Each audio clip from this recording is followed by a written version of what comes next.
बस 2 मिनट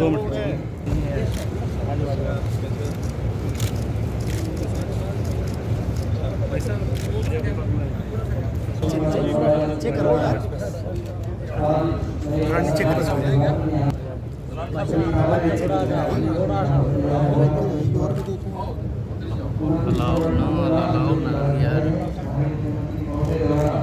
हाँ चीम तो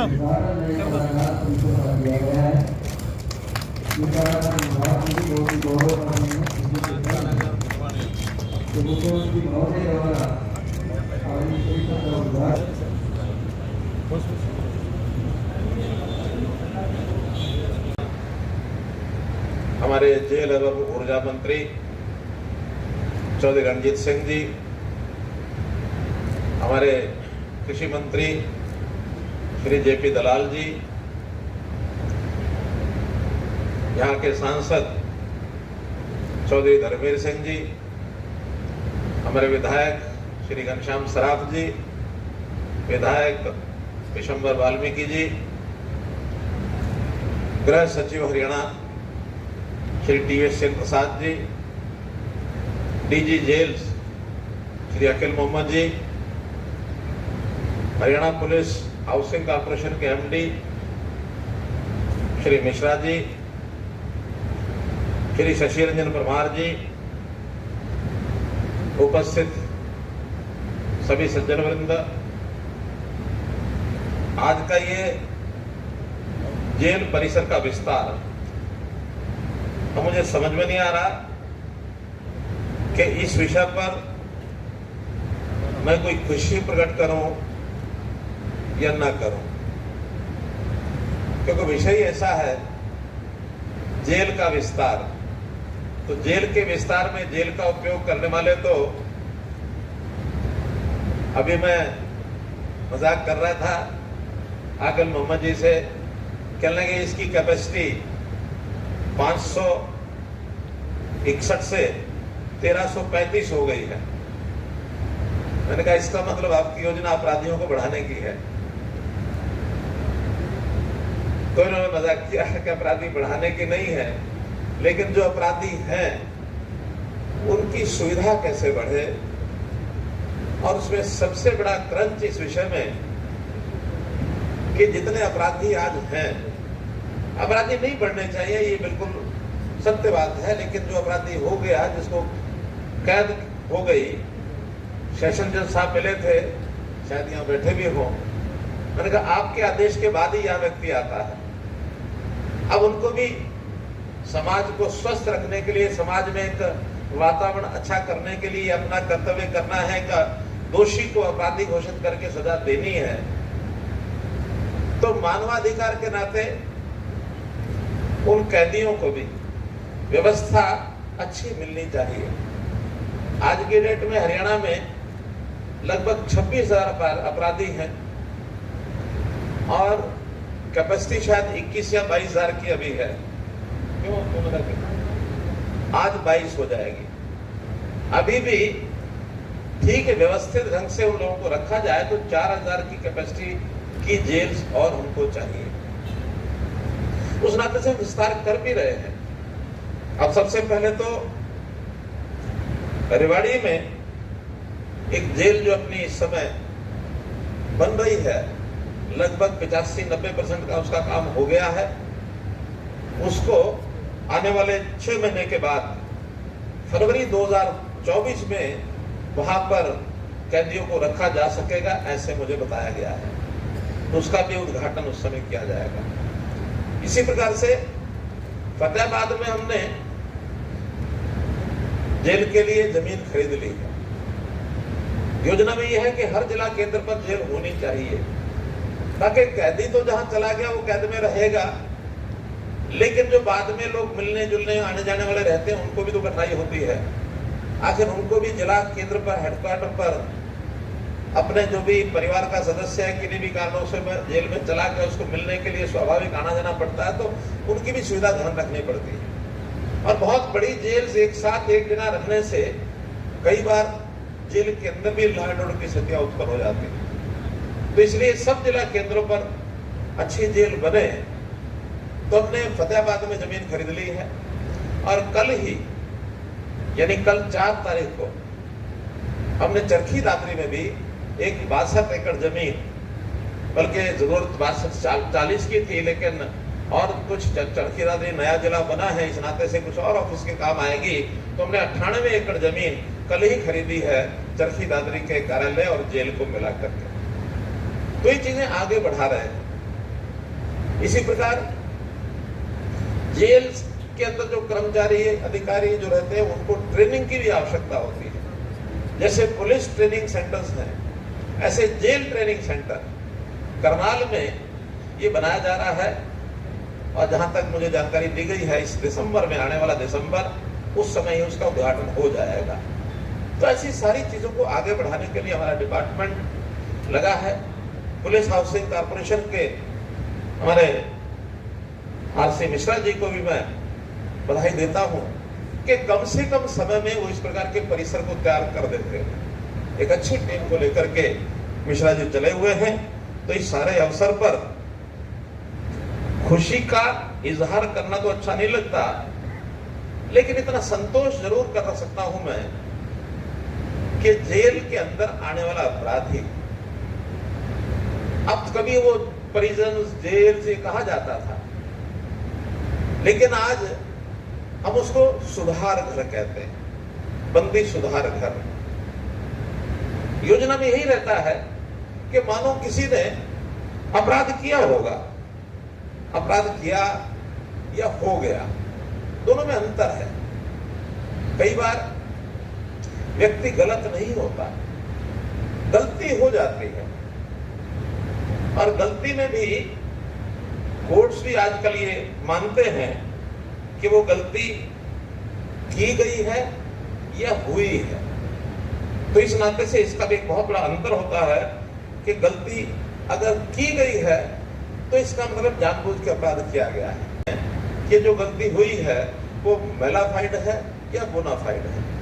मेलाफाइड है सजा ज्यादा होगी, और बोनाफाइड गलती है तो सजा कम होगी, जहां तक लीगल लैंग्वेज का विषय है। मेलाफाइड जानबूझ के की गई है, बोनाफाइड हो गई है। तो मनुष्य गलतियों का पुतला है, हो जाती है, लेकिन उसको भी सजा होने के बाद ठीक से उसकी अगर व्यवस्था की जाए तो हम लोगों को यही इच्छा होती है कि सुधर करके जाए, और यदि सुधर करके जाएगा तो समाज में एक अपराधी भी सुधर सकता है। सुधर करके वापस छूट के आ गया है तो समाज को आगे वो दूषित नहीं करेगा, प्रदूषित नहीं करेगा, समाज में अच्छे नागरिक की तरह वो व्यवहार करेगा। जैसे किसी स्कूल में, कॉलेज में विद्यार्थी जाता है तो वहां लिखा होता है शिक्षार्थ आइए, सेवार्थ जाइए। तो मैं तो कहूंगा कि जेल के बाहर लिखवा दीजिए कि सजार्थ आइए, सेवार्थ जाइए। सजा के लिए आप आए हैं, सजा मिली है आपको, वो तो व्यवस्था का पार्ट है, लेकिन जब अंदर से आप बाहर जाएं तो सुधर करके जाएं, और बाहर जाकर के पश्चाताप अगर आप करेंगे तो अपनी उस गलती का सुधार समाज में जाकर के कर सकता है कोई भी एक कैदी। ये सब निर्भर करता है कि हमारा जो स्टाफ है, हमारे जो जेल के अधिकारी हैं, जेल के कर्मचारी हैं, उनके व्यवहार पर भी बहुत कुछ निर्भर करता है। क्योंकि यदि हमने किसी कैदी से घृणा करनी शुरू कर दी तो उस व्यक्ति के मन में कष्ट बहुत होता है, मन तो उसका भी है। और यदि सजा वो भुगत रहा है, वो अपने परिवार से, समाज से दूर है, एकांगी जीवन व्यतीत कर रहा है, ये बहुत बड़ी सजा है। लेकिन हम उससे घृणा करने के बजाय उससे प्यार करें, पूछताछ करें कि भाई क्या हो गया था, क्यों ये हुआ था। बहुत कैदी ऐसे होते हैं जो मान लेते हैं, जेल में जाने के बाद फूट जाते हैं कि गलती हो गई, मेरे से करवाई गई, या आवेश में, क्षणिक आवेश में आकर हो गई है, पछतावा हो रहा है, आगे नहीं करूंगा। और बहुत से ऐसे कैदी होते हैं, बड़े गुणी भी होते हैं, उनके अंदर कुछ ना कुछ विधाएं होती हैं, टैलेंट होता है। हमारा दायित्व यह है कि उसके टैलेंट का, उसके गुण का उपयोग करते हुए उसके जीवन में और कुछ अच्छे उन गुणों का बढ़ावा कर सकते हो, या उन गुणों का उपयोग जेल के अंदर रख के कर सकते हो तो करना चाहिए। उद्योग विभाग जेल के अंदर है, कोई भी छोटा मोटा गुण उसके अंदर है, कोई कुछ भी काम कर सकता है, उसको काम करने के लिए अंदर अवसर मिलता है। और अच्छी बात तो व्यवस्था यह है कि उसको उसका मेहनताना भी मिलता है, पारिश्रमिक मिलता है, कि अगर वो उद्योग में कोई भी छोटा मोटा महिला पुरुष अपना काम करते हैं तो उतना पैसा उनके खाते में जमा होता रहता है, उसको वो घर भी भेज सकते हैं। तो इस प्रकार के सारे जो विषय किए जा रहे हैं, इनके लिए जेल विभाग बहुत ही सुचारू ढंग से हर बात की बारीकी से उसका अध्ययन भी करते हैं, विषय भी रखते हैं। अपराधी कई प्रकार के रहते हैं। कुख्यात अपराधी है जिसका जिक्र किया कि रोहतक में हम जो एक हाई सिक्योरिटी जिसको कहना चाहिए ऐसी जेल बना रहे हैं ताकि कुख्यात अपराधियों को भी रखा जा सके। हमारी जेलें सक्षम है इन सारे विषयों में कि जैसा अपराधी है वैसे उसको व्यवहार के नाते से ऐसे स्थान पर रखा जाता है। आपकी जानकारी के लिए बता रहा हूं, अब मुझे पता नहीं कि ये विषय मुझे बाहर बोलना चाहिए कि नहीं बोलना चाहिए। कुख्यात अपराधी दूसरे प्रदेशों में बहुत होते हैं। कई बार उन कुख्यात अपराधियों को उसी प्रदेशों में रखना उचित नहीं होता, क्योंकि वहां भी कई प्रकार के ऐसे लूप होल होते हैं कि कुख्यात अपराधी जेल में अंदर जाने के बाद भी उस प्रकार का अपराध करते रहते हैं। खुद नहीं करते तो एक चेन बनती है, लिंक बनता है, उसके माध्यम से वो करते हैं, मोबाइल से करते हैं, कुछ और करते हैं। लेकिन हमारे जेलों के ऊपर इतना भरोसा है हमारे अधिकारियों का कि बाहर के ऐसे कुख्यात अपराधी उनको हरियाणा में भेजने के लिए वो निवेदन करते हैं कि हरियाणा की जेलों में बहुत ज्यादा गड़बड़ नहीं होती है, कुख्यात अपराधियों को आप अपने जगह देकर के रखिए। हमारे यहाँ 300 ऐसे कुख्यात अपराधी दूसरे प्रदेशों के हमारी जेलों में हैं, सोलिटरी जेलों में हैं, कोई गड़बड़ नहीं कर सकते हैं और अच्छी व्यवस्था में उनको रखते हैं। बल्कि पिछले दिनों में एक committee, standing committee of parliament on defence, railways, और एक ऐसी दूसरी committee, committee on legal rights, Sushil Modi ji जिसके चेयरमैन हैं बिहार वाले, वो विजिट करने आए थे भौंडसी जेल में। उन्होंने बहुत सी जेलें विजिट की, तिहाड़ जेल की, देश की और जेलें की, लेकिन तिहाड़ अपना भौंडसी जेल के जो विजिटर रजिस्टर होता है उसके अंदर वो लिख के गए कि सबसे बेहतरीन व्यवस्था, ऐसा लगता है कि घर से बेहतर ये व्यवस्था है, बहुत बहुत बधाई। उन्होंने कमेंट किया हमारी जेल के ऊपर। व्यवस्थाएं अच्छी हैं, लेकिन इतनी अच्छी भी ना बनाई जाए कि कोई कैदी अंदर आए तो बाहर जाने का मन ही ना करे उसका। सीमाएं तो उसकी भी रखनी पड़ेगी। मैंने जब ये विषय कहा तो हमारे मोहम्मद अकील साहब ने बताया कि जब मिलने के लिए, कैदियों को मिलने के लिए परिवारजन आते हैं तो बीच में एक शीशे का पारदर्शी एक पार्टीशन है, इधर भी फोन है उधर भी फोन है। अंतर क्या किया गया कि जो विजिटर है उस गैलरी को तो एयर कंडीशन बनाया गया, लेकिन जहाँ कैदी है उसको एयर कंडीशन नहीं बनाया, वो सिर्फ पंखे की हवा में रहेगा। थोड़ी देर में उसको लगेगा बस बहुत हो गया, गर्मी हो रही है, चलो बाहर जाओ। नहीं तो दोनों ऐसी हो गए तो ना उसका उठने का मन करेगा ना उसका उठने का मन करेगा। तो कुछ अंतर तो बना के रखने पड़ते हैं। बहुत सीमित व्यवस्थाएं उनकी सुविधा के नाते उनको एंटाइटल्ड हो दी जाती हैं। यही है कि एक कैदी वो आए, सुधर करके बाहर जाए। आज वैसे भी 5 सितंबर है, शिक्षक दिवस है। शिक्षक दिवस के अवसर पर मैं शिक्षकों के प्रति आदरपूर्वक सम्मान में प्रणाम करता हूं। शिक्षक हमारे जीवन को बदलता है, लेकिन ऐसे मौके पर कोई व्यक्ति जेल में चला जाता है और उसका कोई अध्यापक, उसको पता लगता है कि मैंने इसको बचपन में पढ़ाया, बड़ा होकर के ये अपराध करके जेल में चला गया, मन में उसके भी दुख होता है। हो सकता है कि कहीं इसकी शिक्षा में मेरे द्वारा कमी रह गई हो। माता पिता को दुख होता है, हो सकता हमारे द्वारा कोई कमी रह गई हो, लेकिन किसी एक के कमी की बात नहीं है। कुल मिलाकर के कई बार वातावरण व्यक्ति को अपराध करने पर मजबूर करता है। वातावरण बनाने में समाज की एक भूमिका होती है। तो समाज में हम सब लोग अच्छा वातावरण बनाएं, जेलों के अंदर अच्छा व्यवहार उनके साथ करें, कैदियों के साथ। और कैदी अगर सुधर के बाहर उसको भेजना चाहते हैं तो जो हमारे एम्प्लॉइज हैं जेल के, वो भी एक उदाहरण के तौर पर एक शिक्षक की भूमिका ही रखें कि उनके साथ व्यवहार शिक्षक का करें, उनको पढ़ाएं, उनको बताएं, उनको संस्कार दें। तो एक शिक्षक की भूमिका आज के इस अवसर पर जरूर हमको याद रखनी चाहिए। और ये बात महात्मा गांधी जी ने भी, एक बात जब उनसे पूछा गया कि अपराध बहुत बढ़ रहे हैं, अपराध के रोकने के लिए क्या करना होगा, तो उनका उत्तर था कि अपराध को रोकने के लिए कानूनी व्यवस्था तो अपना काम करेगी जो करना है, लेकिन अपराधी के लिए संदेश ये है कि गलती होने पर उसको अपने आप को सुधारने के लिए उसको आत्म स्वीकारोक्ति ये जरूर कराना चाहिए। गलती हुई उसको मान ले, आधा सुधार उसमें आ जाता है। इसलिए कैदियों के साथ अच्छा व्यवहार हम करेंगे तो निश्चित रूप से इस पर हम आगे बढ़ेंगे। और जो कि अभी हमारे सारे सिस्टम अंग्रेजी कानून व्यवस्था के हिसाब से चल रहे हैं, बहुत चीजों का सुधार करने की आवश्यकता कानूनी रूप से भी है। आपकी जानकारी के लिए भारत सरकार ऐसे सब सिस्टम्स को बदल रही है। अभी नए जो सिस्टम आ रहे हैं उसमें चाहे आईपीसी हो, चाहे सीआरपीसी हो, चाहे एविडेंस एक्ट हो, इनमें बहुत परिवर्तन करने जा रहे हैं। और परिवर्तन इसलिए करने जा रहे हैं कि पुरानी पद्धति जिसके कारण से जो हमारा उद्देश्य है इन सब चीजों को ठीक करने के लिए, गुनाहगारों को यानी एक प्रकार से गुनाह से दूर रहने के लिए इसका कोई ना कुछ में एक व्यवस्था डाली जाए। आज की व्यवस्था में तो ये है कि 1000 गुनाहगार छूट जाएं, लेकिन एक बेगुनाह को सजा नहीं होनी चाहिए। एक बेगुनाह को सजा नहीं होनी चाहिए, बदले में चाहे 1000 गुनाहगार छूट जाए। ये एक सिद्धांत है आज का।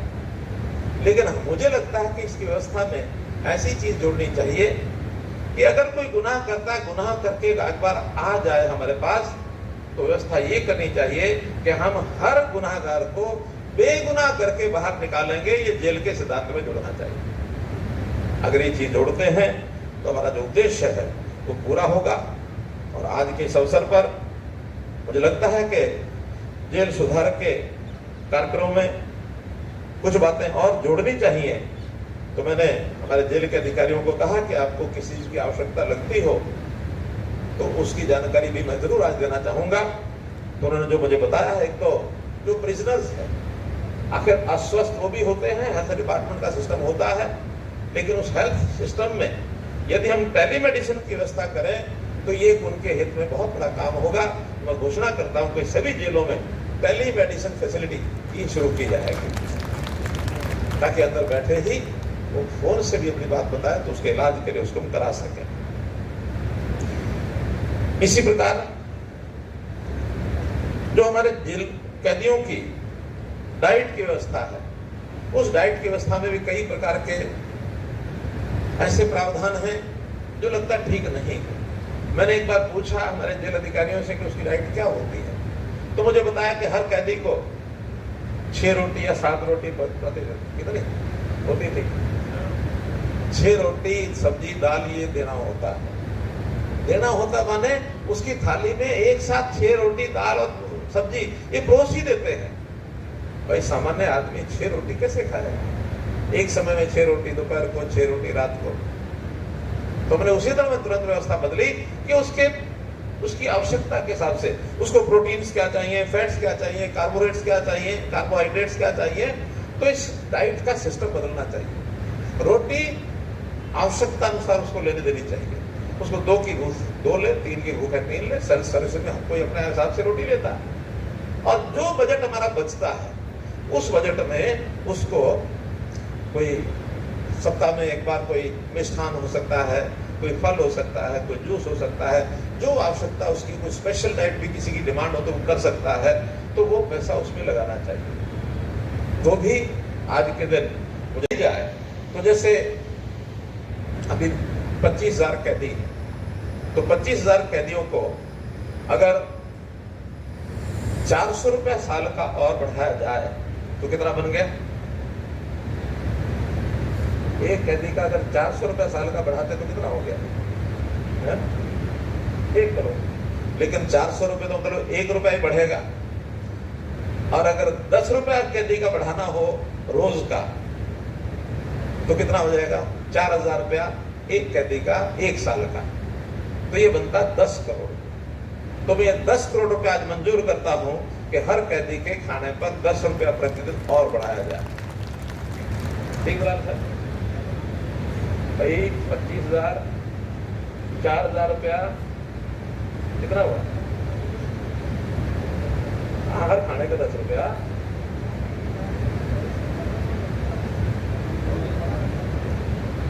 तो 10 करोड़ रुपया जैसा डिमांड की गई है। और कोई 10 पर बंधना नहीं है, करोड़ 2 करोड़ रुपया ऊपर में लगता तो लगा देना, लेकिन खाना अच्छा मिलना चाहिए कैदी को। ये मेरा उसमें एक सुझाव है। आइटम क्या देनी है वो आप लोग इसमें तय कर सकते हैं। और हमारे जेल विभाग के लोग कमाई भी करते हैं।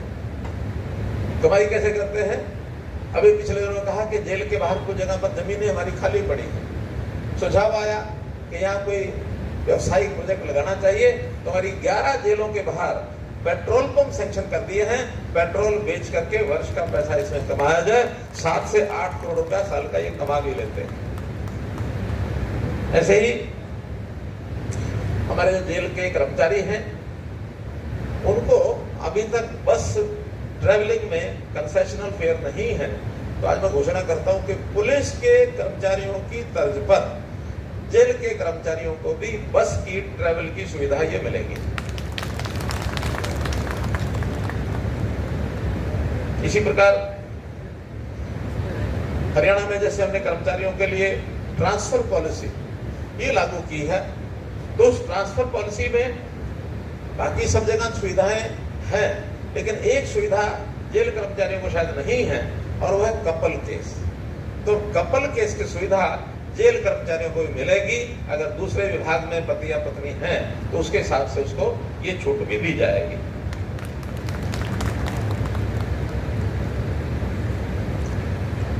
आज चूंकि एक जेल का उद्घाटन है और